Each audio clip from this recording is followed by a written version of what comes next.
Assalamualaikum warahmatullahi wabarakatuh. Selamat datang di channel Damiri Story. Tentunya masih bersama Mas Dam di sini. Kali ini Mas Dam akan membawakan cerita yang berjudul Ilmu Begal. Cerita ini ditulis oleh Bang Esot. Gak usah berlama-lama lagi, langsung saja kita masuk ke dalam ceritanya. Mingkar ming purengang kala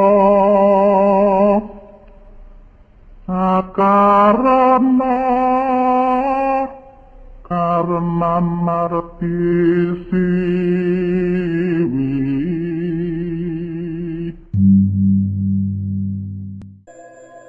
Di tengah kebun karet berdiri sebuah rumah panggung yang atapnya terbuat dari rumbia. Dindingnya bilik bambu dan lantainya papan kayu. Tidak ada listrik yang dialirkan ke rumah tersebut. Setiap malam penghuninya menggunakan lampu canting sebagai penerangnya. Hanya ada satu rumah di sana yang dihuni oleh seorang pekerja perkebunan karet beserta istrinya.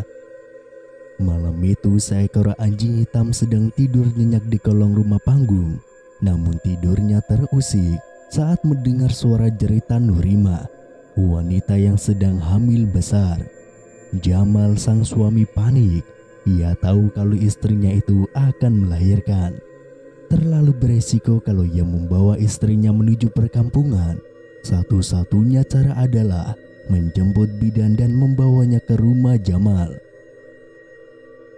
"Bertahanlah, Bu. Aku mau mencari bidan dulu."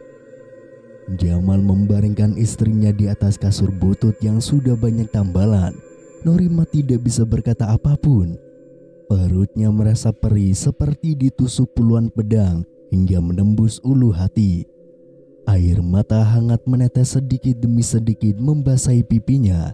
Ia memandangi Jamal yang pergi meninggalkannya. Lengan Nurima perlahan terangkat menggapai-gapai ke arah pintu, meminta Jamal agar tidak pergi.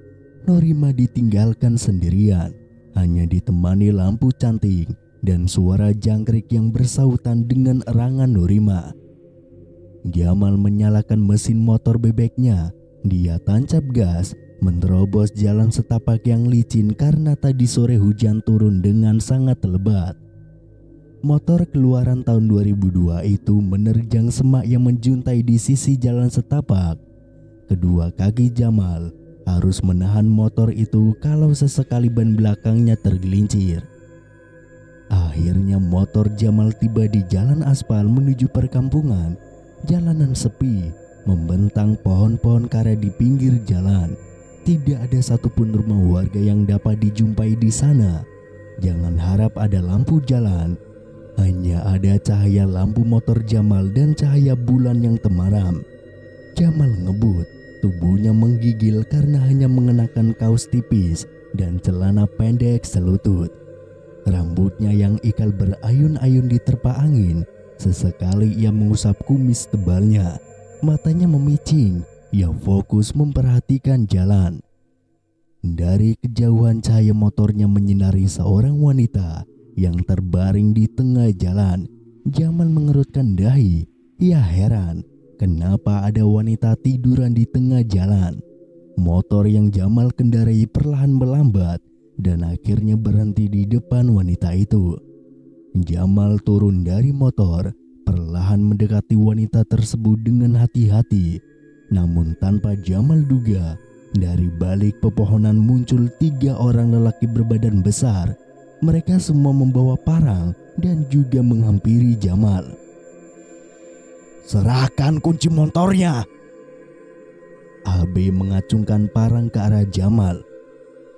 "Jangan, saya mohon jangan. Saya juga orang Lampung, Mas. Tolong jangan begal saya. Istri saya mau melahirkan dan saya harus segera menjemput bidan, Mas."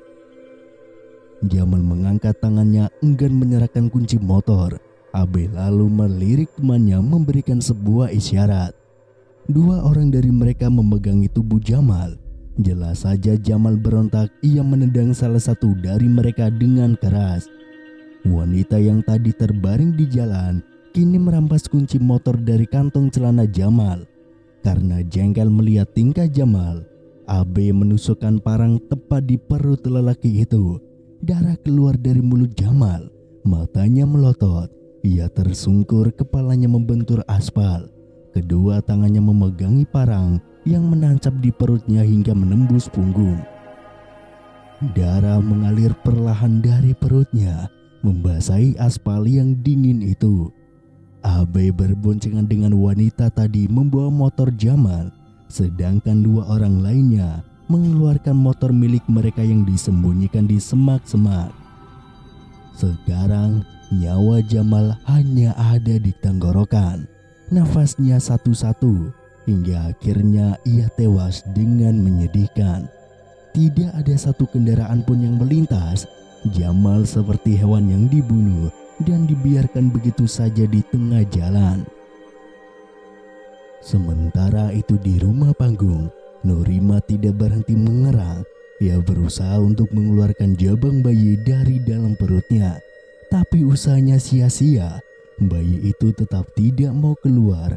Nurima menangis. Ia hampir kehabisan tenaga. Saat Nurima sedang berjuang, tiba-tiba terdengar suara lantai papan berderit. Ada langkah kaki yang mendekat. Nurima yang sudah kewalahan menahan rasa sakit berusaha melirik ke arah pintu kamar. Di sana muncul Jamal, suaminya yang ia tunggu-tunggu. Anehnya Nurima tidak mendengar suara motor yang datang, tapi suaminya sudah ada di kamar dan tanpa membawa ibu bedan. Tanpa berkata apapun, Jamal membantu istrinya melahirkan. Dijilatinya perut Nurima perlahan. Nurima mengeluarkan semua sisa tenaganya, mendorong jabang bayi agar cepat keluar. Selang beberapa saat, terdengar suara tangisan bayi. Bayi itu lahir dengan sehat. Wajah Nurima penuh dengan keringat, matanya sayu. Ia menatap langit-langit kamar. Bayi yang baru lahir digendong oleh Jamal. Tali ari-arinya menjuntai belum dipotong. Jamal mendekat ke jendela kamar sambil menimang-nimang bayi yang terus menangis. Jendela kamar dibuka. Nurima menoleh ke arah suaminya yang sedari tadi tidak berkata apapun. Lelaki itu mendongak ke langit malam. Dalam sekejap tubuhnya berubah menjadi sosok wanita berambut panjang, mengenakan baju putih. Ia terbang melesat melalui jendela kamar sambil tertawa cekikikan dan juga membawa jabang bayi. "Anakku, anakku!" ucap Nurima, lengannya menggapai-gapai ke arah jendela. Perkebunan karet tempat Jamal bekerja memang terkenal angker. Pemilik perkebunan sudah berkali-kali mengganti pegawainya lantaran mereka tidak sanggup menghadapi gangguan makhluk halus yang mereka sebut jurik. Lain halnya dengan Jamal. Demi menghidupi istrinya, ia memberanikan diri bekerja di perkebunan itu. Si pemilik perkebunan memang menyediakan tempat tinggal berupa rumah panggung. Di belakang rumah itu ada sumur yang airnya harus ditimba secara manual. Sudah 1 tahun Jamal dan istrinya tinggal di sana. Memang terkadang ada saja gangguan makhluk halus yang mengusik rumah mereka. Jamal juga pernah mendengar suara wanita menangis tengah malam dan suara lelaki minta tolong. Ia bahkan pernah melihat langsung penampakan jurik. Wujudnya menyerupai wanita berambut panjang dan berjubah putih. Tapi Jamal dan Nurima sudah terbiasa dengan semua itu. Satu hal yang mereka tidak tahu kalau jurik itu sudah lama mengincar jabang bayinya Nurima. Dari semenjak ia hamil, jurik selalu mengintainya. Setiap malam ia hinggap di atap rumah Nurima. Saat Jamal pergi meninggalkan istrinya, itu kesempatan jurik untuk menculik bayinya. Entah akan diapakan bayi itu. Yang jelas sekarang Nurima terkapar tidak sadarkan diri di atas kasur bututnya. Bokongnya masih basah oleh air ketuban yang bercampur darah. Itu adalah malam yang berat bagi Nurima. Dia harus kehilangan bayi sekaligus suaminya. Jendela kamarnya terbuka lebar. Angin malam masuk ke dalam kamarnya, menyapu anak rambut Norima. Lampu canting berayun tertiup angin lalu padam. Ruangan itu seketika gelap gurita. Dari ruangan tamu terdengar langkah kaki berlarian seperti anak-anak kecil yang sedang bermain. Pintu kamar Norima berderit. Ada seseorang yang kembali membuka pintu. Yang ternyata dua tuyul melongokkan kepalanya dari balik pintu. Hidungnya mengedus-ngendus. Mereka tertawa kecil. Giginya yang tajam seperti gergaji terlihat jelas. Mereka masuk ke dalam kamar lalu dengan lahap menjilati darah kental di selangkangan Norima.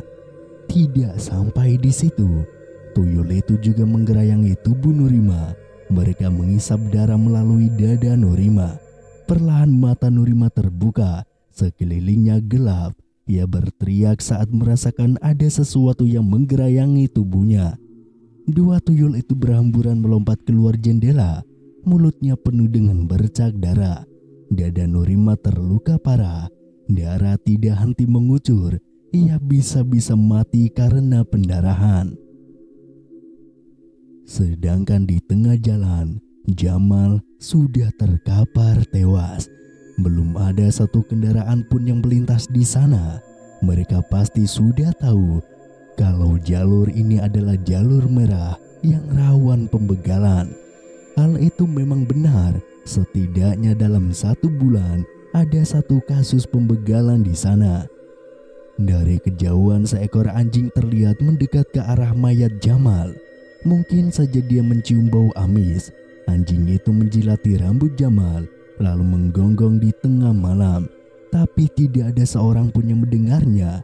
Anjing itu kemudian meninggalkan mayat Jamal. Keesokan paginya, 3 teman Abe yang membantu aksinya semalam berkumpul di beranda rumah Abe. Mereka disuguhkan kopi hitam dan sepiring pisang goreng. Motor hasil begal semalam terparkir di depan rumahnya. "Motor tua, Be," kata Lala. "Ya mau bagaimana lagi? Kita dapatnya motor itu. Sekarang udah jarang banget orang yang lewat di sana." 2 rekan lainnya mengangguk. "Kita jual hari ini saja," ucap Abe mulutnya masih mengunyah pisang goreng. "Palingan laku cuma 2 juta doang." "Gak apa-apa, lumayan kan? Uangnya bisa buat kita pesta." Tidak lama kemudian, suara motor sport terdengar mendekat. Abe dan teman-temannya berdiri. Seorang lelaki tampan dan berkulit putih turun dari motor. Wih, gila, keren banget kak motornya," sambut Abe pada Iwan, kakak kandungnya sendiri. "Iya dong." "Ngebegal di mana?" tanya Lala sambil tersenyum. "Biasa, di jalan arah ke kota." "Berapa orang Wan ngebegalnya?" "Gua doang, sendirian." Mereka semua tepuk tangan sambil berdecak kagum. "Yang punya motor, lu apain kak?" Iwan membentuk jarinya seperti pistol, lalu mendekatkan jari itu ke kepalanya. Praktis ya." "Iyalah, ngapain ribet-ribet? Yang penting dia mati dan motornya jadi milik kita. Oh ya, gua punya kerjaan bagus nih buat kalian." "Apa kak?" "Ngerampok. Gua punya target rumah orang kaya." "Wah, kalau ketangkep bisa mati kak." Abe seperti akan menolak tawaran kakaknya. "Kalian tenang aja, rumah ini aman kok dan jauh dari perkampungan." Iwan meyakinkan mereka. Abe dan teman-temannya terlihat seperti sedang mempertimbangkan tawaran Iwan. "Boleh deh kak, Tapi dijamin aman ya. Abe akhirnya mengiyakan ajakan kakaknya, sementara temannya manut saja. Kampung tempat tinggal Abe memang terkenal sebagai kampung begal. Ada segelintir warga yang berprofesi sebagai pembegal motor. Itu semua mereka lakukan karena urusan perut. Sudah ada beberapa orang yang masuk penjara, bahkan ada juga yang mati dibakar massa saat beraksi. Tapi Abe dan kakaknya sudah sangat ahli. Aksi mereka selalu berjalan dengan baik. Polisi belum bisa membongkar kejahatan mereka. Sementara itu di pagi yang sama, banyak orang berkerumun mengelilingi mayat Jamal. Salah satu dari mereka merupakan teman dekat Jamal. Tapi ia tidak berani menyentuh mayatnya karena takut disalahkan. Dari kejauhan terdengar sirine mobil polisi mendekat. AKBP Ferdi dan dua anak buahnya turun dari mobil. Kerumunan seketika terbelah. Mereka memberikan jalan untuk para polisi itu. Ferdi mengenakan sarung tangan silikon yang menyentuh parang yang masih tertancap di perut Jamal. Dilihatnya pada gagang parang tersebut ada sebuah nama. Abe, ucap Ferdi pelan. Ferdi kemudian bangkit lalu menoleh pada anak buahnya. Semuanya bersiap, kita akan berburu malam ini, kata Ferdi. Tatapannya tajam dan penuh dendam. Di sisi lain, teman-teman Abe berubah pikiran. Mereka tidak berani kalau harus merampok rumah karena terlalu beresiko. Akhirnya hanya Abe dan Iwan saja yang beraksi. Tengah malam mereka berdua berangkat dari rumah dengan mengendarai motor sport. Rumah yang menjadi target perampokan lokasinya cukup jauh. Butuh waktu sekitar 1 jam perjalanan. Mereka melewati pasar tradisional yang sudah tutup, jalan raya lenggang, dan ruko-ruko yang di depannya dijadikan tempat mangkal para pelacur. Saat memasuki rumah, Iwan memperlambat laju motornya.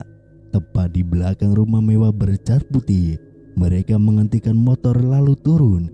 Keduanya mengenakan topeng badut, menggendong tas hitam dan juga berpakaian serba hitam. Pagar tembok belakang rumah itu lumayan tinggi, tapi Iwan sudah membawa tali yang ujungnya diberi pengait. Ia melemparkan tali tersebut ke dinding. Setelah tali itu tersangkut dengan kuat, satu persatu mereka memanjat dinding lalu mengendap ke pintu belakang rumah. Abe mengeluarkan linggis pendek dari dalam tasnya untuk mencongkel pintu.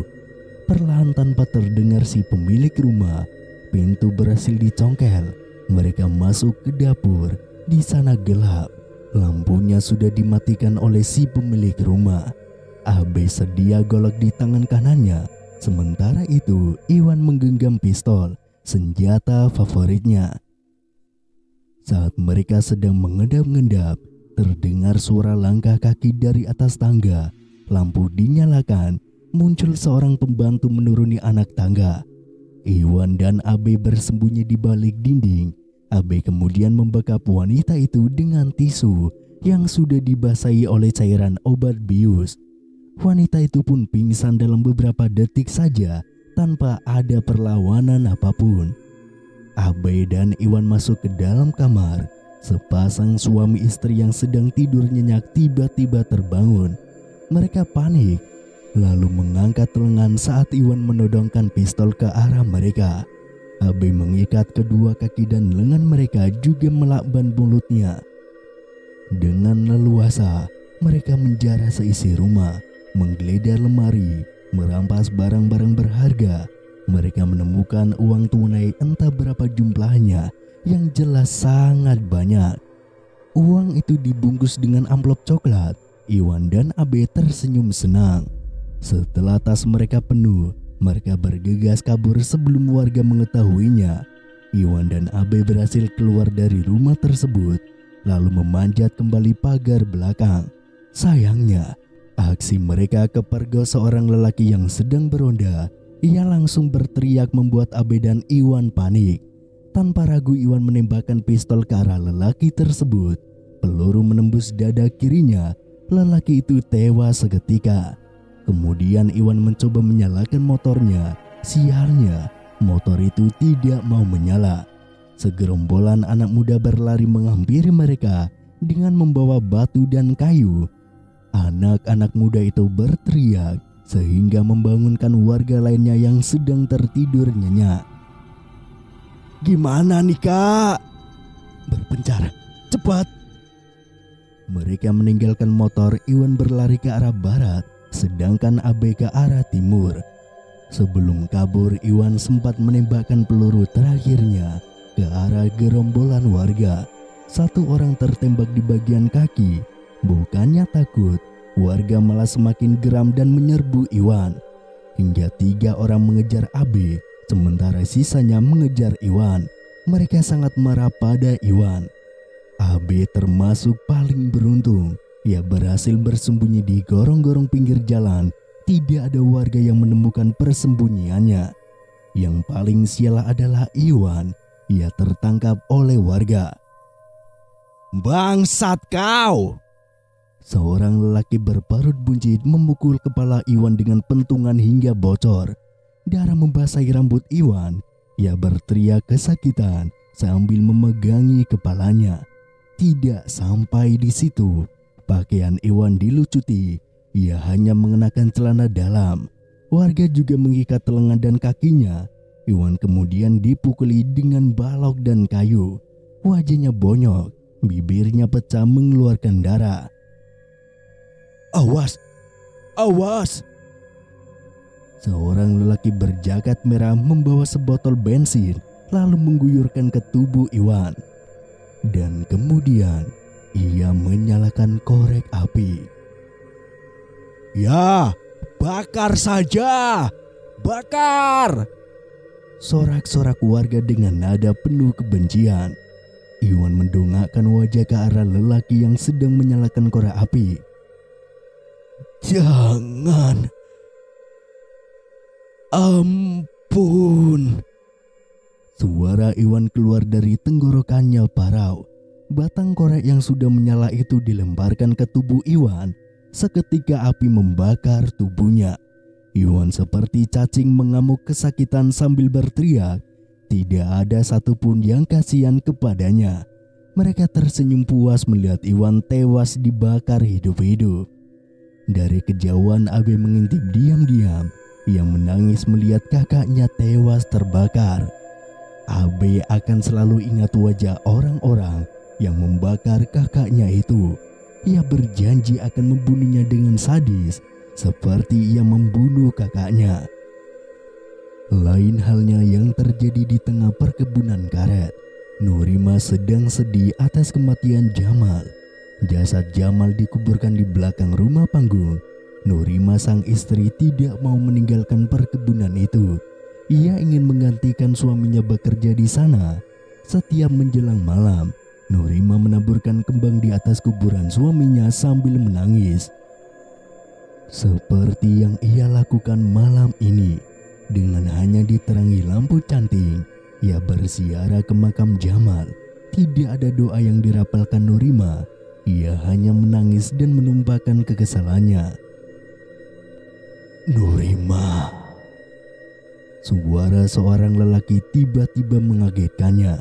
Ia menoleh ke belakang, tapi tidak ada siapa-siapa. Ia hanya melihat pohon-pohon karet yang berjajar. Nurima bangkit. Ia menyeka air matanya yang membasahi pipi. Kemudian melangkah perlahan ke arah jajaran pohon karet. "Nurima!" Suara itu terdengar dari atas. Nurima mendongak. Lampu yang ia pegang jatuh dari tangannya. Ia terkejut bukan main saat melihat Jamal sedang duduk di dahan pohon karet sambil tersenyum memandanginya.